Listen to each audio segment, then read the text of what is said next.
Hey everybody, Sean from Movie Assault here, and it's time once again for another episode of the Halloween 15 for 2021. This time out, it is episode 4, End of Days, starring Arnold Schwarzenegger, and this also features Gabriel Byrne and Kevin Pollak and Robin Tunney. This came out at the end of 1999, and it kind of took advantage of the whole Y2K paranoia. It casts Arnold Schwarzenegger in the role of Jericho, who's this high-end security expert, and along with his partner, the unfortunately named Chicago, who is played by Kevin Pollak. Jericho provides high-end security solutions for these high-end elite kind of clients, and that goes like bulletproof limos, helicopters, all sorts of military-grade weaponry. So they have this job where they're escorting a Wall Street banker to his destination, and they are attacked by a gun-wielding priest. And after thwarting the attack, Jericho and Chicago investigate, and they find themselves in the middle of this biblical prophecy involving Satan and a young woman named Christine, who is played by Robin Tunney. Satan is played by Gabriel Byrne. And according to the script's convoluted storyline, every 1,000 years, Satan must impregnate a woman somehow chosen to bear his child and bring about the end of days. Conveniently, this consummation must take place on New Year's Eve, so there's where the whole Y2K thing comes in. You know, if you can remember back when we were going from 1999 to the year 2000, there was this whole paranoia about, things would stop working, computers would quit working, and we'd all be plunged into sort of eternal chaos as a result. Of course, that didn't happen. But everybody was genuinely scared about it. This sort of throws a religious hook into the mix, I guess. And the end of days would come about as a result of this consummation between Satan and this girl, Christine. Jericho stumbles across this plot, and essentially what he has to do is stop Satan from essentially raping Christine. But he also finds himself protecting her from a group of rogue Vatican knights who want to snuff Christine out, so the whole, consummation can't take place.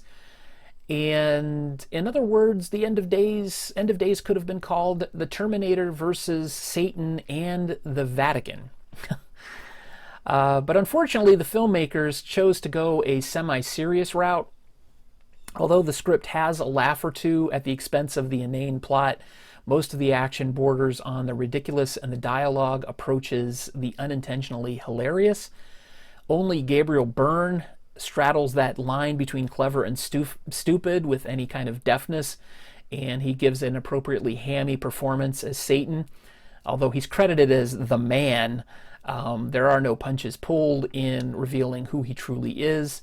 And Byrne really appears to be enjoying himself throughout the role, which is more than I can say for the rest of the cast.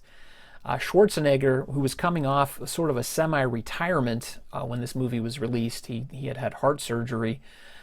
He does his typical hero shtick, but he does ease up on the one-liners quite a bit.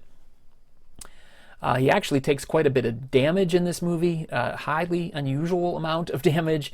Usually in most movies, he doesn't get hurt or anything. He gets beat to a bloody pulp. In one scene, he actually is attacked by an old woman and almost loses. It's pretty hilarious. Robin Tunney, to her credit, she does what she can, but there's not a whole lot that she can do, as she's literally pulled from scene to scene by either Schwarzenegger or Byrne. And Udo Kier, of all people, shows up in an extended cameo as a doctor who bathes a baby in snake blood, which is pretty entertaining, and that, for some people, might be worth the price of admission. To its credit, though, End of Days does feature some pretty decent special effects for their time. I think they hold up fairly well 20-some-odd years later. And it's definitely a product from a time that still believed in using practical effects. There's a lot of interesting miniature effects in the film that I quite enjoyed. There are some digital, CGI effects, but it keeps them to a minimum. And unfortunately, this is also a film that's from a time where playing a Limp Bizkit song in the background of a sex scene is edgy, so you win some and you lose some. Where End of Days ultimately fails, though, is its lack of a consistent internal logic. the rules of the game kind of keep changing. Satan sometimes is extremely powerful, and other times he's easily dispatched by the most trivial of things.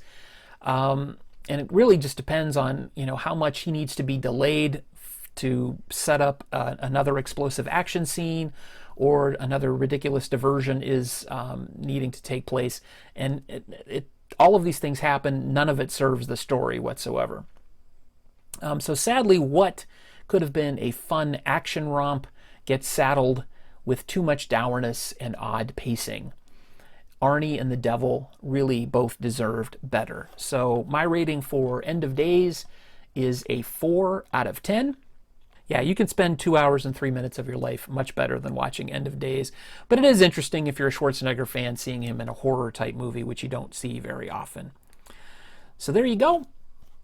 That is my review of End of Days starring Arnold Schwarzenegger. Stay tuned for episode 5 of the Halloween 15, where I will take a look at Abbott and Costello meet Frankenstein. Thanks for watching. Take it easy.